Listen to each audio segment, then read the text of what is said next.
Okay, good morning, everybody. Hope everybody's well. Happy Sunday for those that are joining me live.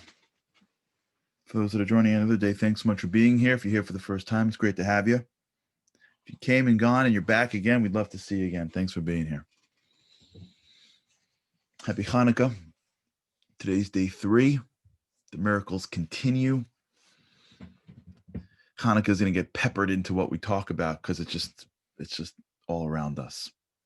We've been talking a lot about this idea of purpose and what it means. A lot of our life is based on our intention. I was thinking about this over Shabbat. How if you're a human doing, if your life is in the world of do, right? Forget have. It's amazing. We're there right now. We'll talk about it more, but there's a certain risk. And the risk is that when you're so good at doing, when you stop doing, you don't know what to do. Right? If you are a person who is so addicted to things and to act, and then you can't do anything.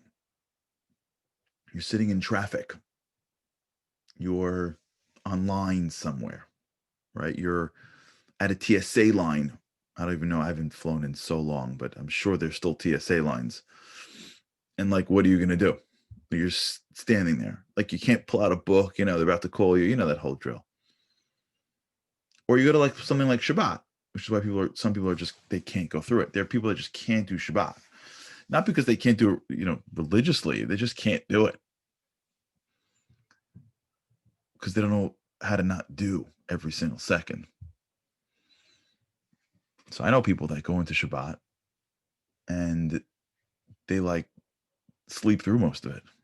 It's like they get like 12 hours of sleep at night and like they don't know what to do with themselves. And that's because even in the world of do, there's something deeper, which is the world of be. And we started last week to delve into this world of doing, but we're going to be always drawing from the world of being. And I hope that when you're with us, and if you come now, we're talking about something that will stick with me for this, and it'll make sense, I hope. But we have to remember that in this world where we're in right now, figuring these pieces out is like could be life altering, because this is what we do all day. Be, do, have. And where we put our eyes determines how we feel and how we act and how impactful we are. And we were last week is we spoke about this idea of doing, but when we spoke about doing, we spoke about it from a context of flow, of immersion, of feeling lost in something, coming from purpose. I look at my life and I have to continuously increase the level of purpose in my life. So I need to not just be a husband, not just be a family person, not just be a friend. I need to be a great husband. I need to be a great friend. This is bothering me. Sweater is a little. And I need to, once I start to appreciate that the work that I'm doing needs to be increased in its standard, that starts to take my existing regular everyday life and require more intention. How do I become greater at my life? How do I become more engaged in my circumstances? How do I take what I have and make it better? I am turning to the be. I am turning to something deeper than my hands. And I am using it to increase the borders that go around my mind. So if I'm sitting in my office and my desk is a wreck, and I want to be a more efficient employee. How do I come in and be a more efficient employee? Okay, well, look around me. What can I do to be better at my job, to be more effective at the things I do when I'm in the office? And as soon as I start to see that in myself, I come into my world, my desk, and I'm like, okay, what do I got to do? Maybe it's how I respond. Maybe it's how I deliver information. Maybe it's how I deliver my reports. Maybe it's the work environment and the things that are around me. It doesn't matter, because the moment I realize that the things that I already do need to just increase its standard, now I am increasing the purpose of my already existing life. And by doing that, I am adding value to the things that I'm already engaged in. And in doing that, now I've got more intention that has to go to my life, which means I can't deliver that intention to the chaos. I got something to do. I got purpose. Forget, like, we're not even up to like visualization and I want to become. Yeah, we'll get there. Forget that. Let's just get into the world that we're living in, unless that we go into our lives and we have purpose.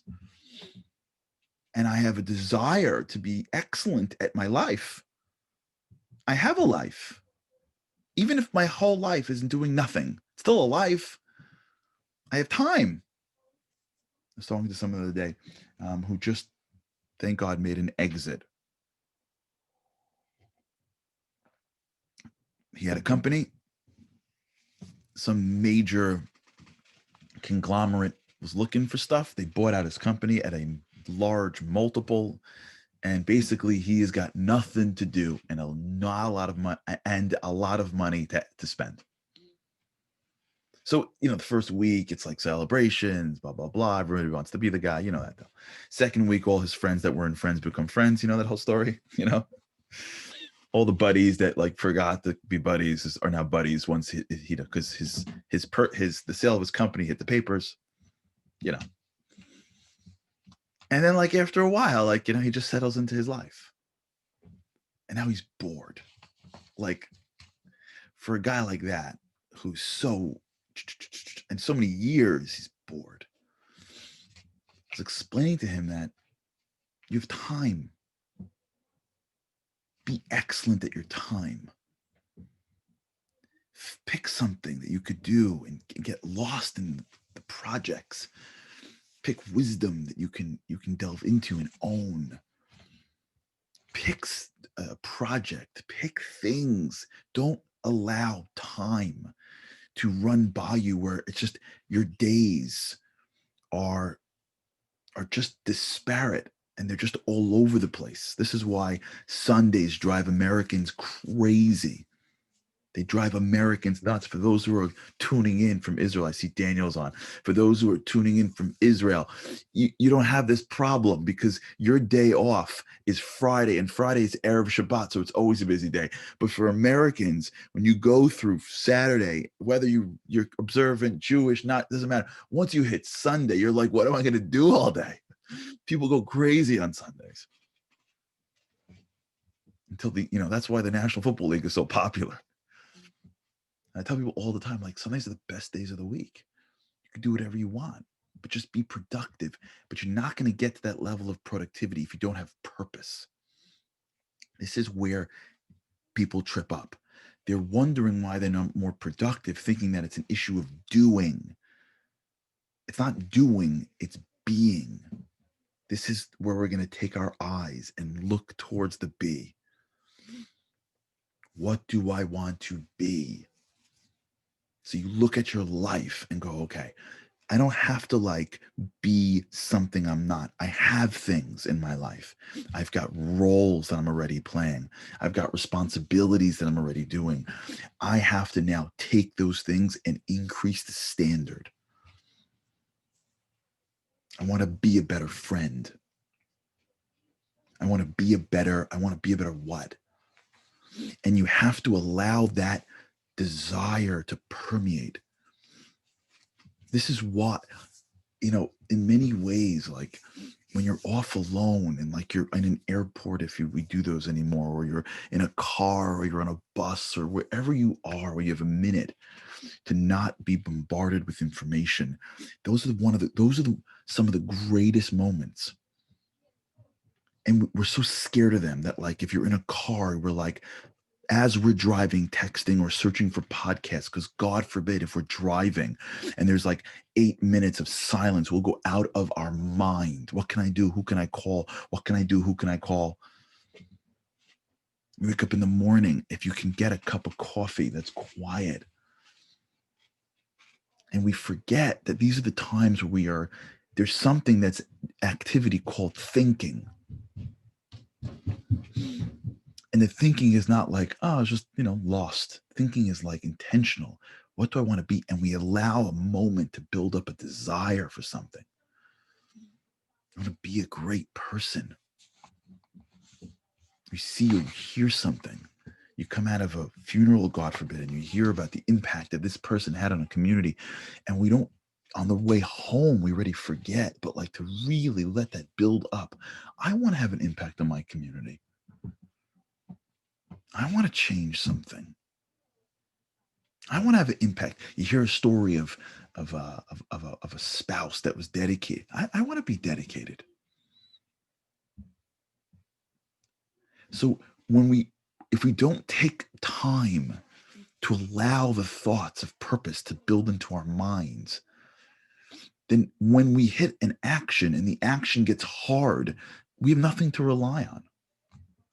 There's a reason that when you go to I haven't, but I maybe one day will go to a locker room of a national professional team. I watch the behind the scenes stuff sometimes because I love sports. Everywhere you look are national trophies.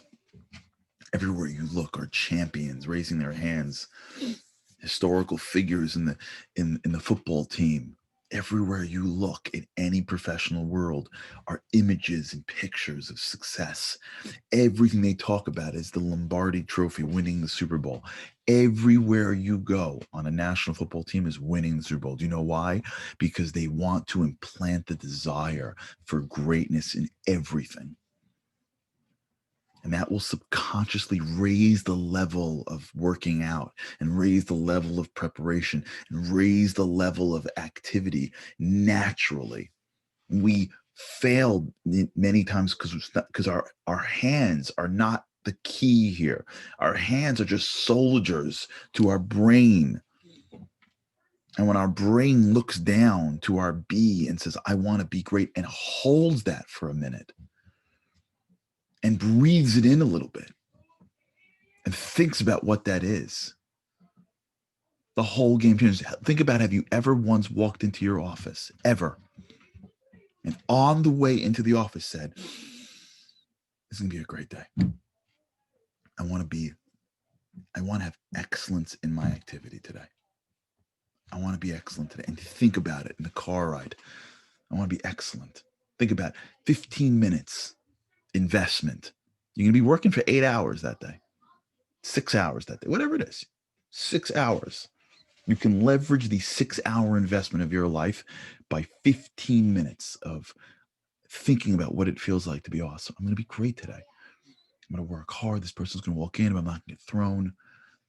I'm going to double check the work. I had 10 things on my list. I'm going to knock them out, and I'm not going to do this till afterwards. I know what's going to happen. I know by lunchtime I'm going to get lost. I know that computer's going to come on and I'm going to be like distracted. I'm not putting it on. And then when I leave at 5 o'clock today, I'm going to get back in this car. And when I get in this car, it's going to feel amazing. It sounds insane. It sounds insane. It's because we're not yet professionals. But if you go to a professional sport, they do that all the time. It's called the locker room.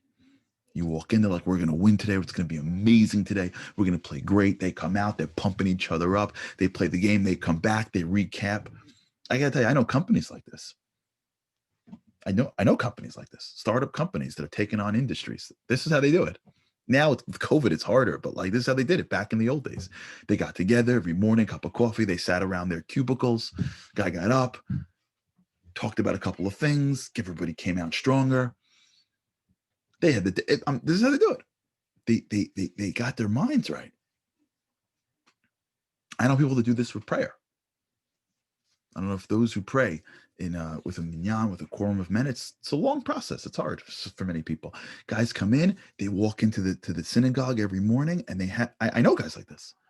They get their head right. I'm walking into the place. I'm going to be great. It's going to work hard. I believe in God. I know I'm going to be distracted. There's a famous rabbi named Rabbi Eliashiv. Rabbi Eliashiv. One of the most famous thing about this. Rabbi Eliashiv was one of the biggest rabbis in Israel.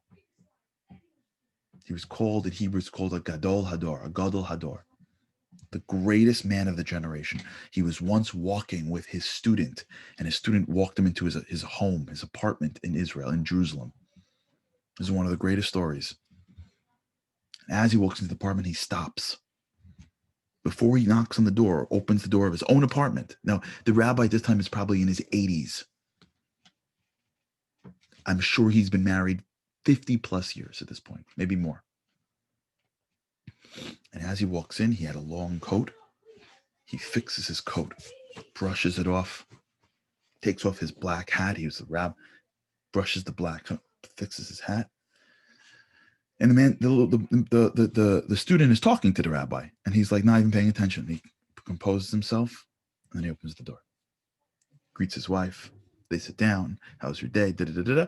After a few minutes, goes into study and finishes up with the student. The student goes, I'm sorry, Rabbi. Like, what was that? What was what? It's like, we're in the middle of a conversation. I lost you. You fixed your coat. So the rabbi turns to him. Listen to this. He says, when that woman married me when I was in my 20s, when I came home every day when I was a student, I fixed myself up. I wanted her to see a good-looking man, how I looked. I said hello, how I greeted her. I was presentable. What, because we're married 60 years, I shouldn't come in the same way? She should see less because she's been living with me for 60 years. She should only see more. Do you hear that? Do you hear what he just did? Got his head right. Got his head right. I'm about to see my wife. She deserves someone who's a little put together. My day drove me crazy. She doesn't deserve my day. My wife is not the punching bag of my frustrations. Kids don't deserve a sour face because someone in the office couldn't think past themselves. I want to be excellent in my house today. I want to be excellent when I get home. Take a deep breath. Be. And now I walk in and my whole headspace is different. I want to be excellent in this next phone call. I want to be excellent in this next meeting. Purpose. Purpose is what blocks our chaos. Purpose is what creates order around us. It's an intentionality. It's not activity in our hands. It's our activity in our head. Increasing the intention is what silences all the chaos. Because if I have to be great in the next hour, and I have that in my head going in, I am not going to naturally reach for the thing that is just distracting me. If I know I'm getting in my car in 8 hours from now, and I know I'll feel something on the drive home, and I have that in my head the whole way, I'm going to act differently.